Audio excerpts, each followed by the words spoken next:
Greetings, gamers. Welcome to the 11th installment of my Dissecting Rogue Decks series. And in today's installment, I'm going to be going over my favorite ritual monster archetype, Demise and Ruin. I have three decks for this: a deck that focuses on Ruin, a deck that focuses on Demise, and a deck that pairs them equally.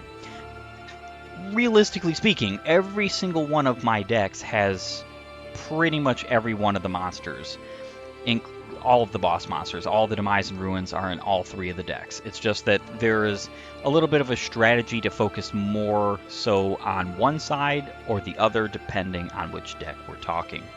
Without further ado, it is time to get into it. The very first deck I'm going to be speaking of is World Ruin, which is obviously all about Ruin and her awesome self in this the game of Yu-Gi-Oh! She's all about attack, attack, attack. Battle phase is pretty much what you want with this Yu-Gi-Oh! Monster, this ritual monster, boss monster, so on and so forth.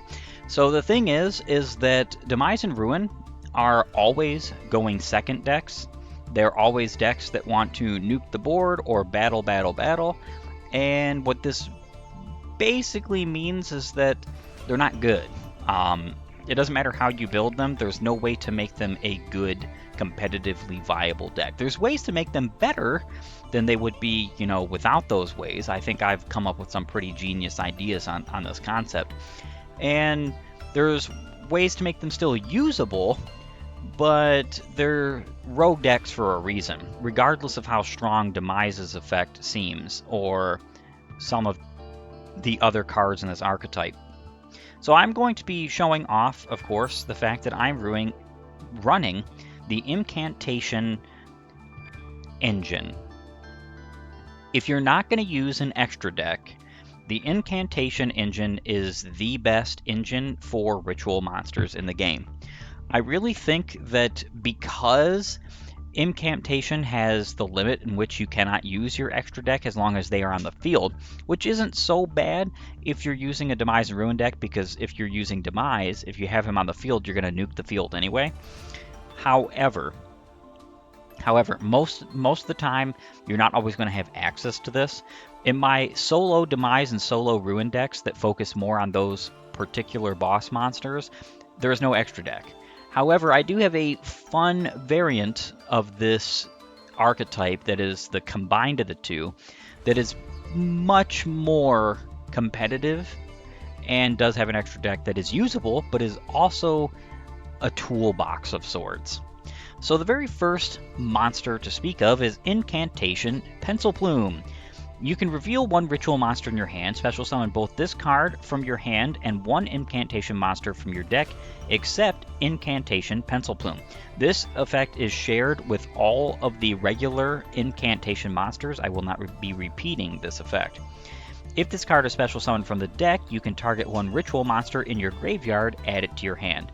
I'll also probably not repeat this because all of them, though they don't have this exact effect, they have something very similar, and I'll just tell you what it does.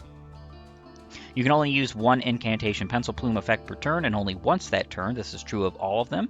You cannot special summon monsters from the extra deck. So a lot of this is going to be skipped over when I talk about the rest of the Incantation monsters, because obviously it doesn't need to be repeated. They all say this. They all say that you cannot special summon monsters from the extra deck. They all say you can only use their effects once per turn, and only once that turn, so it's a hard limit. And so on and so forth. Pencil Plume and Bookstone are the least useful, in my humble opinion. I still have them for the case of needing them. It's kind of funny. You'd almost be like, well, how in the world could you possibly think that they're the least useful? They're literally recursion, whereas the other ones are searchers. I love recursion, but that's why I have Jar of Avarice and Pot of Avarice in this deck. And there's other ways to recur as well, and realistically speaking, Ruin and Demise decks are OTK decks. You're getting your monsters out as fast as possible, as many of them as possible, you're nuking the board, and you're moving forward. That's pretty much what you're doing with this. Next up on the list is Manju of the 10,000 Hands. When this card is normal or flip summoned, you can add one ritual monster or one ritual spell from your deck to your hand. It's crazy how good this card is. If you have a ritual deck and you don't have a need for a normal summon, I think that Manju is just an amazing card. Now, this deck is running the field spell of the Demise and Ruin archetype, so you'd almost think that I would want to grab that with something like Planet Pathfinder. I just don't think it's as useful as making sure that my hand is full of ritual monsters and spells, because that's the problem with rituals and the entire archetype of, or I should say, the entire summoning mechanic, because the issue is that you require a spell, a monster, as well as tributes in the hand. Sometimes you can cheat them out in other ways, but most of the time in the hand or on the field in order to get your monsters on the field and in play. So the more the merrier, basically. In fact, it's so crazy that some people even use Sanju as well as Sonic Bird alongside Manju. If you have no reason to not have all of those for normal summons, you absolutely could do that, especially if you weren't going to run an incantation lineup. Even though they're extremely cheap, right? They're all normals and rares, so anybody can afford them. Realistically speaking, there's 2 SRs that are of note of the incantation monsters, and I would strongly recommend making them if you're going to use the incantation engine, but you can actually use the engine without them. So if you really can't afford them, you could just make all of the regular incantation monsters as well as the ritual spell for the incantations, because that's a normal rarity. It's pretty darn amazing. But if you're really not looking to use these for whatever reason, you could just fill up your deck with a bunch of normal summons for the purpose of that. I personally wouldn't. I think Manju of the 10,000 Hands is the only normal summon I would ever put in this deck, besides maybe Planet Pathfinder, and that's pretty much it. That's really pretty much it. It's funny how that this says when this card is normal or flip summoned. This is wild. This is not a flip effect. So what this means is that if he is attacked in battle when he's flipped face down, he doesn't get his effect upon being flipped face up. That's what a flip effect does. However, this means that you actually have to flip summon him. That's kind of a bit insane. I guess maybe you could get this effect multiple times in a turn if you had Book of Taiyu and Book of Moon. That's too much hand disadvantage to justify 2 searches, in my humble opinion. There's just better ways to go about this, honestly and truly. I'm running 3 copies of Honest. This is such an amazing card because all of my big boss monsters in this deck, all of my monsters in this deck, except for the Demise cards, of course, all of the Ruin cards, which this is a Ruin-focused deck, are light monsters. So they're all going to get the benefits of Honest. I've already been over this card back in my Christios Might Dissecting deck episode. This is just a really great card. It's a battle trap, and obviously my monsters are in battle. It means that any of my monsters, even the weakest of them that are light monsters that could be attacking, are going to still be able to do something necessarily useful. It's pretty great. I thought about trying to get Dark Honest for my Demise deck, and realistically speaking, that's probably a good idea because Demise and Ruin don't really have a way to deal with cards that are unaffected by card effects or can't be destroyed by card effects, since they only otherwise have battle.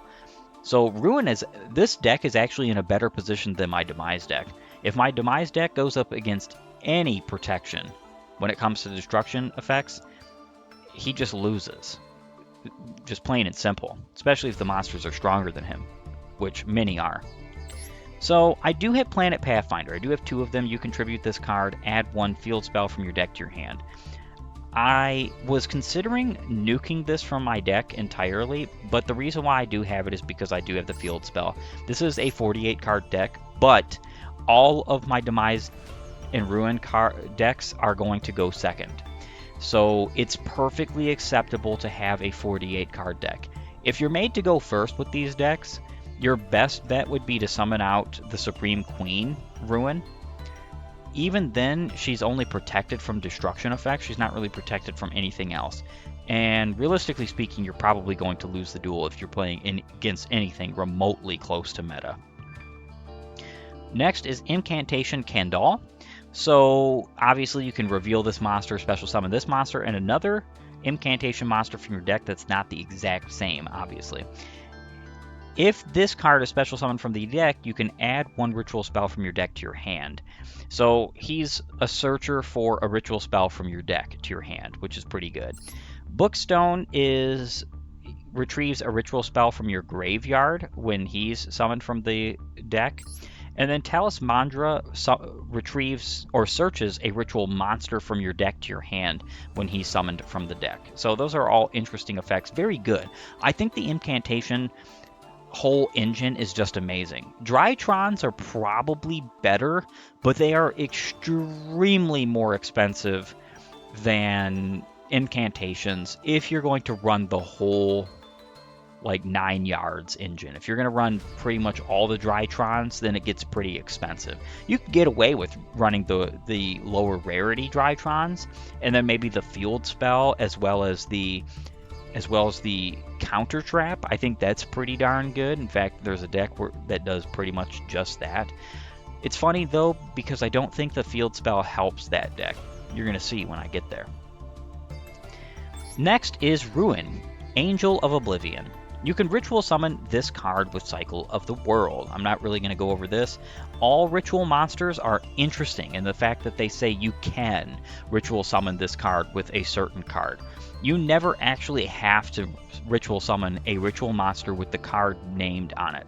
It's just a can. You can. So if you have another ritual card that allows you to summon any ritual monster, or a light ritual monster, or dark, or whatever, and your monster happens to apply to that effect, then you can summon that ritual monster. And there's actually a bunch of different ways to cheat this out. So there's quick play spells as well as traps and continuous traps that allow you to summon ritual monsters, and it's counted as a ritual summon. That's insane. It basically means that there's ways to cheat out your ritual monsters that it's not really considered cheating, because the fact remains that it's just a suggestion how you summon these cards. It's very cool. All of the Ruin monsters say this, that they become Ruin's Queen of Oblivion while in the hand or on the field. I wish that this also counted in the graveyard. It would make some things more consistent with this archetype, but it's whatever. The Demise monsters say this. They say that they all become Demise, King of Armageddon. The only exceptions to this are the original Ruin and the original Demise that actually have those names, so there's that. If this card is ritual summoned, it can make up to 2 attacks on monsters during each battle phase this turn. This is not really good, realistically, because it's a level 4, only has 1700 attack, 1000 defense. If you have Honest in your hand, doesn't matter what monsters you're facing. This is actually still a good card. So if you're going up a deck where your opponent has 2 4000 beaters on the field, you would still want to summon this card if it was the only card you could get on the field, and you would still beat over both those monsters as long as you have Honest in the hand. And it's crazy because Honest is not a once per turn effect, so if you had 2 Honest, you could double it up again, which means you would just OTK in that scenario. If this card is sent to the graveyard, you can target one ritual monster you control. While it is face up on your field, your opponent cannot activate cards or effects when your ritual monsters declare an attack. So, this is awesome. The weaker Ruin and the weaker Demise cards are great send cards. They're great tributes, but you can even just send them with stuff like Foolish Burial or whatever. You could send them in many various ways. As long as they go to the graveyard, they could be on the field, they could be in your hand, whatever. They go to the graveyard, they get these effects off. And particularly, Ruin, Angel of Oblivion, makes it so that you can target one of your ritual monsters, and as long as that ritual monster is face up on the field, all of your ritual monsters, Your opponent cannot activate cards or effects when your ritual monsters declare an attack. All of them. So it's not just that monster that gets this benefit, it's all ritual monsters. This is very cool. And it basically means that you are battle protected completely. You don't have to worry about things like Mirror Force. You don't have to worry about wiping the opponent's field. You don't have to worry about any of that if you send this card and do this effect. It's pretty darn cool, in my humble opinion. Demise, Agent of Armageddon. You're going to see a theme with these monsters. The Ruin monsters always have 100 attack less than the Demise monsters, and they always also have the exact same defense. So the level 4s have 1,000 defense. The Ruin has 1,700. The Demise has 1,800. And this is true of all of it. I actually really, really, really love this because it's there to demonstrate the difference between male and female. The males are always stronger. This is just realistic in mankind. It's realistic in the animal kingdom. It's realistic regardless. And I just love this little touch. It's beautiful. As well as the fact that it's also interesting how that the effects are such that the Demise cards are always destroying things and the Ruin cards are always just attacking more times. It's very cool. I just love this archetype. So obviously becomes Demise King of Armageddon while in the hand or on the field. If this card is summoned, destroy one face-up monster on the field. This is mandatory, and it means that if he's the only card that's on the field, only monster, he's going to destroy himself. This is not necessarily bad if like you had another ritual monster on the field already, because when he destroys himself, then you could give your ritual monster that's on the field this effect. If this card is sent to the graveyard, you can target one ritual monster you control while it is face up on your field. Your opponent cannot activate cards or effects in response to the activation of your ritual monster's effects. This is crazy. This is actually super crazy. This single card right here would be incredibly good in a Herald deck. In fact, it would be incredibly good in several ritual decks, because what this would allow you to do, if you send this card to the graveyard, it would allow you to give your Herald spell speed 4 on his activations. And it would also give the rest of your ritual monster spell speed 4. It would be very good for Cyber Angels, it'd be very good for Herald, it'd be very good for Megalith. It would be very good in general. I think this is an amazing effect, and it really is good how that the Demise Agent of Armageddon really supports the Demise cards, whereas the Ruin Angel of Oblivion supports the Ruin cards. But they're actually both good for either, because all of them have effects that activate, and all of them have effects that, or have the desire to want to be scot-free in the battlefield, which is pretty darn cool. Now, I have 3 angels, and I have 1 agent. And this is going to hold true with all of the Demise/Ruin cards in this deck. I'm focusing more on Ruin, getting her out and battling. The next card I have is Incantation Chalice Slime. You can ritual summon this card with Incantation Inception. You can reveal this card in your hand, discard 1 card, and if you do, special summon 1 incantation monster from your deck. Also, during the end phase, lose 2,500 life points if you did not special summon a ritual monster this turn after you resolved this effect. Be careful, it does not say ritual summon. So you could special summon your monster from the graveyard or however. As long as you special summon a ritual monster, you don't have to worry about that life points drain. This is actually useful though. There are times where you'd want to be lower life points than your opponent, especially going first, so there are some benefits to this. Just not in this deck. You can send 1 incantation card from your hand or face-up field to the graveyard, then target 1 monster your opponent controls, destroy it. You can only use 1 incantation Chalice Slime effect per turn, and only once per turn. So the secondary effect here is an on-the-field effect. Chalice Slime is not really a monster you would ever ritual summon unless you had to ritual summon him.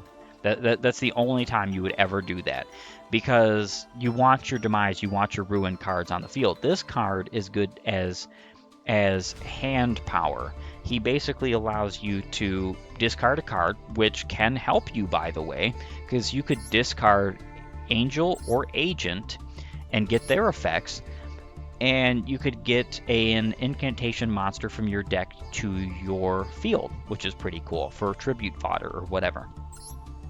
Then there's Ruin, Queen of Oblivion, the original Ruin. You can ritual summon this card with End of the World. When this attacking card destroys an opponent's monster by battle, you can activate this effect. This card can make a second attack in a row. This is an activated effect, so something like the Agent of Armageddon would actually help her, which is kind of crazy.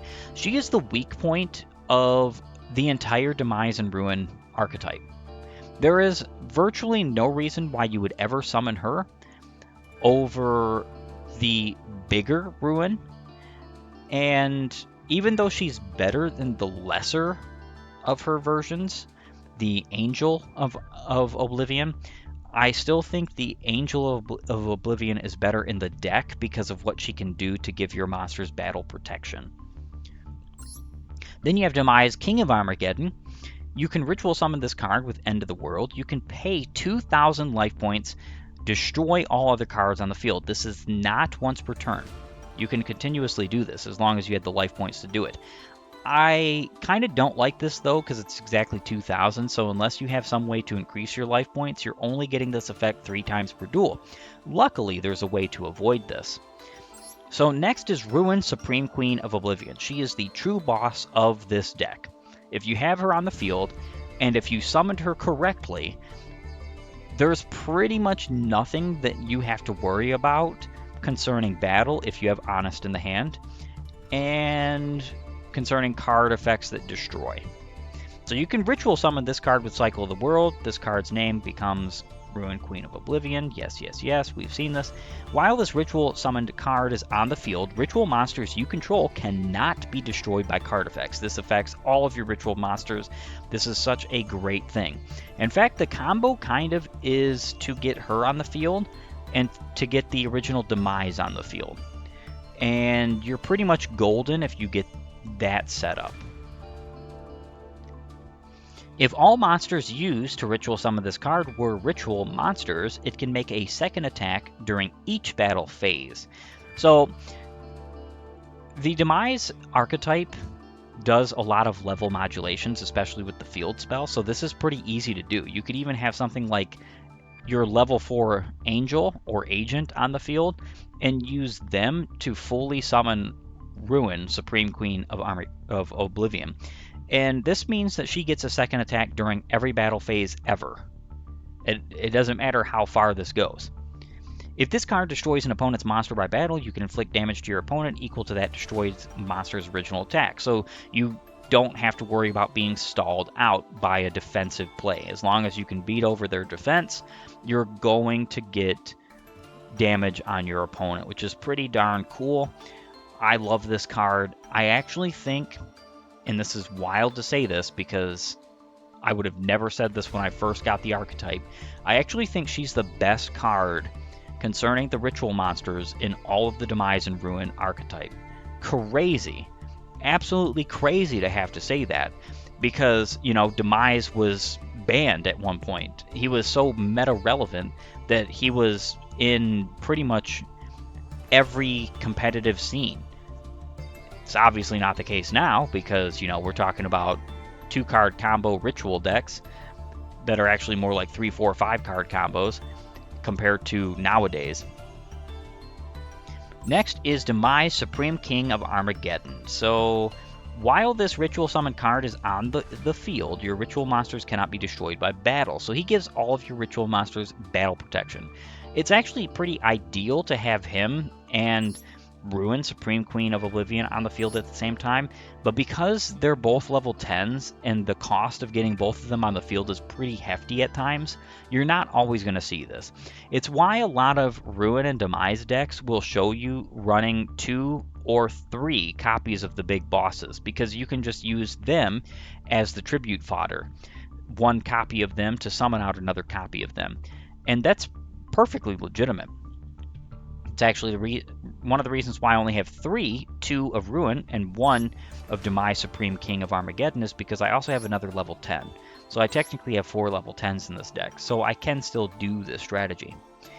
If all monsters used to ritual summon this card were ritual monsters, you do not pay life points to activate its effects. Once per turn, you can pay 2,000 life points to destroy as many other cards on the field as possible, and if you do, inflict 200 damage to your opponent for each destroyed card he controlled.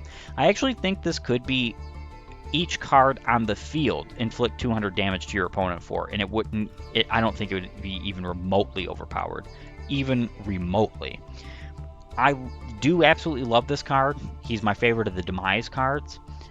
But I still think that the Ruin Supreme Queen of Oblivion is actually a better card. It's crazy. If you have both of them on the field, you have a pretty formidable force, especially if you have Honest or Dark Honest, or both, so that your monsters can just beat over anything. Because if they're both on the field, they can't be destroyed by card effects, and they can't be destroyed by battle. But if they don't have enough attack power, that doesn't really matter. So you do have to do something to supplement that. Then I have Crealtar, the Incantation Originator. You can ritual summon this card with Incantation Inception. During the main phase, quick effect, you can reveal this card in your hand, discard 1 card, then special summon incantation monsters from your graveyard whose total levels equal 10, but shuffle them into the deck during the end phase. You can only use this effect of Crealtar, the Incantation Originator, once per turn. Non-ritual incantation monsters you control gain 2,000 attack, but their effects are negated. So this is actually really great defense and recursion at the exact same time. Really, I don't have him for either of those things in this deck. I have him just in case I need to use that, but realistically it's so that I can use him as tribute fodder for my big level 10s. I have a Pot of Avarice. And then I have a Preparation of Rites. Add 1 level 7 or lower ritual monster from your deck to your hand. Then you can add 1 ritual spell from your graveyard to your hand. So this is a very cool card. I would run 3 of this, as well as 3 Preparation of Rites if I had the space in my deck, but I really just don't. I really do not. All of these decks were 40 card decks at one point that I decided to buff up to 48 because they're going to go second solely anyways, so I might as well just have the exact same going first consistency going second, whilst having a little bit more cards to allow them to have a bit more access to things, because then they just run a little bit better. This is just a great card, and you can search out your Chalice Slime, your Agent, or your Angel with this. And then there's Preparation of Rites.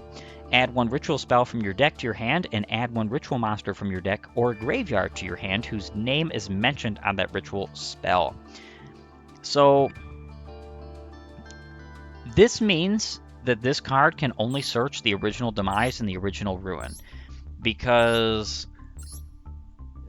these cards like Supreme Queen of Oblivion and Supreme King of Armageddon and so on and so forth, they're not named Demise King of Armageddon or Ruin's Queen of Oblivion in the deck or in the graveyard. If they were in the graveyard, that would be pretty cool, because then you could use this effect to grab them from the graveyard, but that's just not how things go here.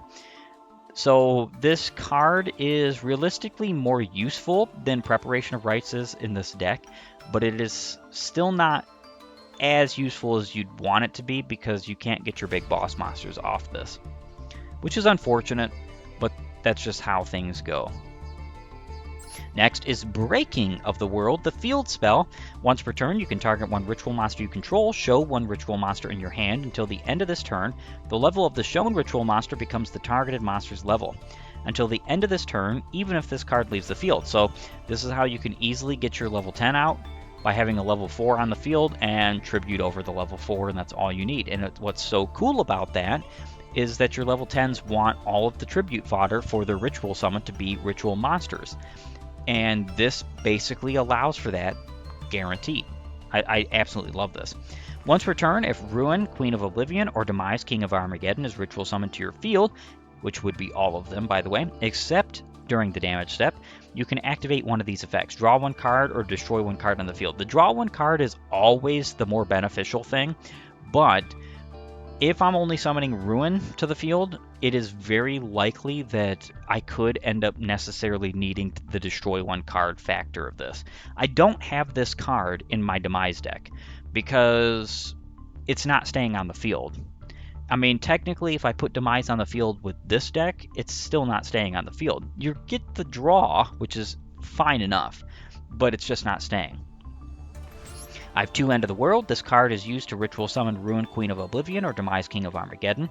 You must also tribute monsters from your hand or field whose total levels exactly equal the level of the ritual monster you ritual summon.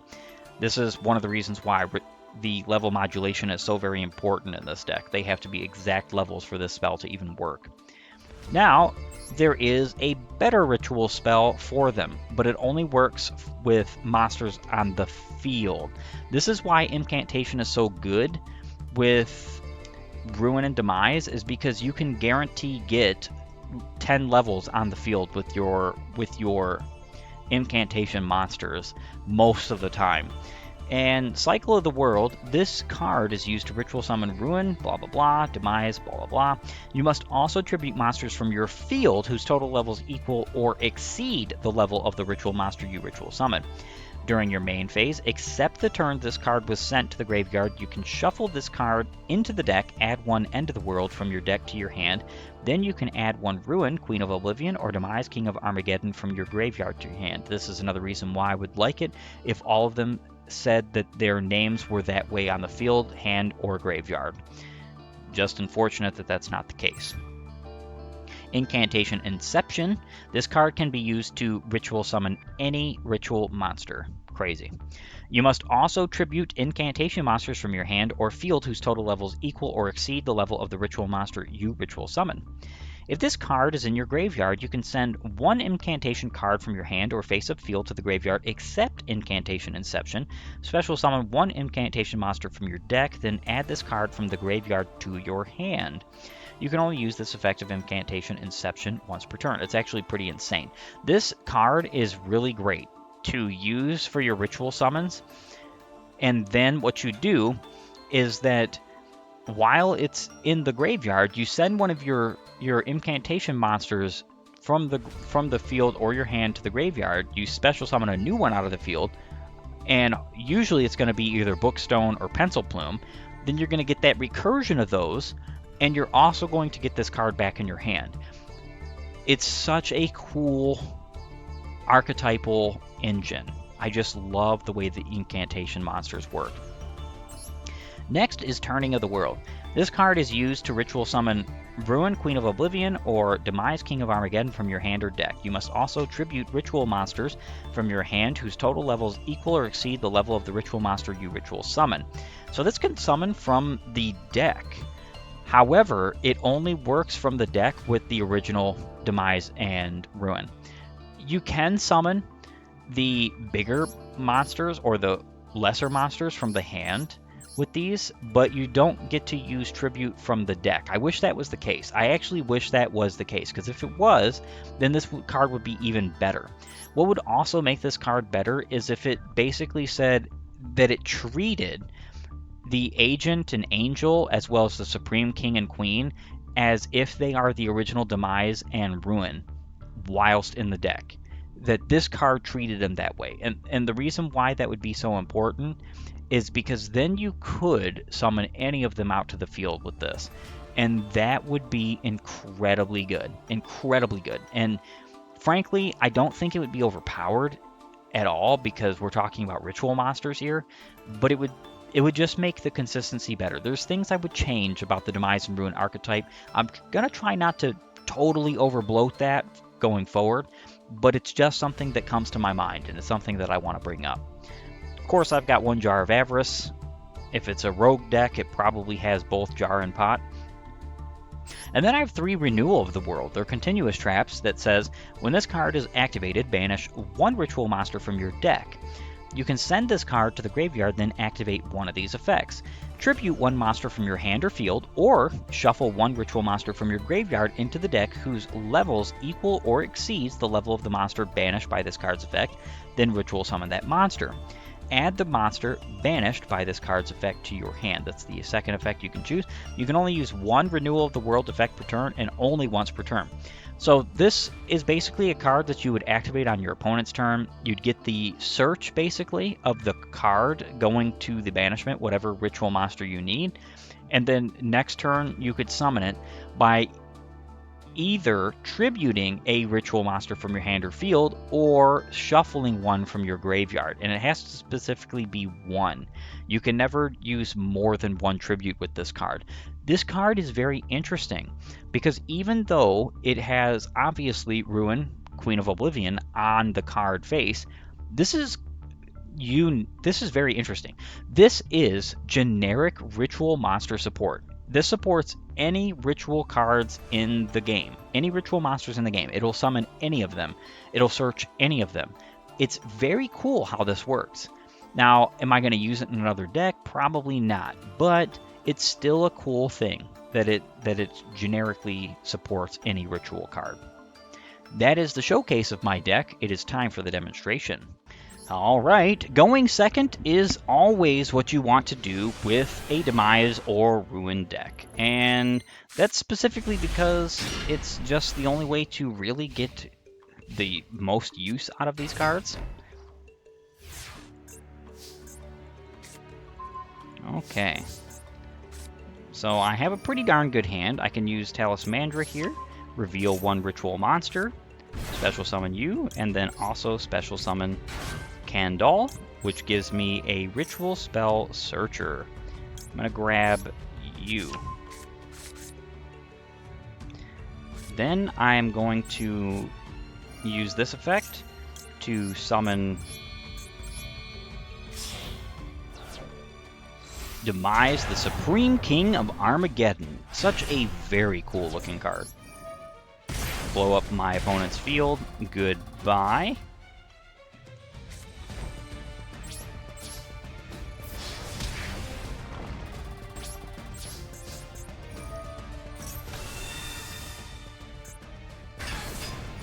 Yeah, I don't really have to worry about that.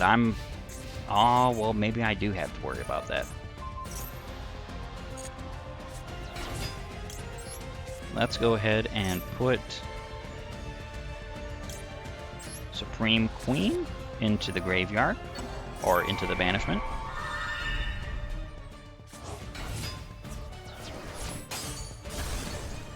Yeah, that's so saddening. Like, my opponent has the exact card necessary to make sure I can't get anything done.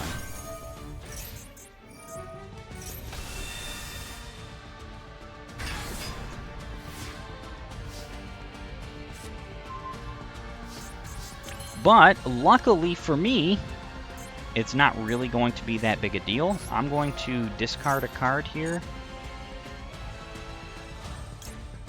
That'll be Kandal, and get Talismandra on the field.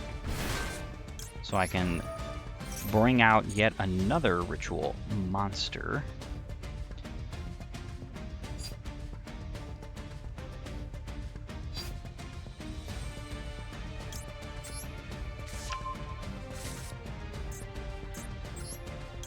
Then I can even throw this away.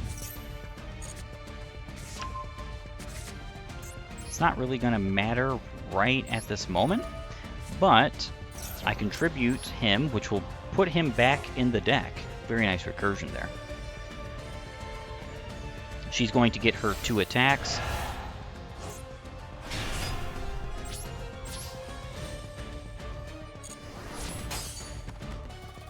I don't know why I just attacked into that. Absolute buffoonery.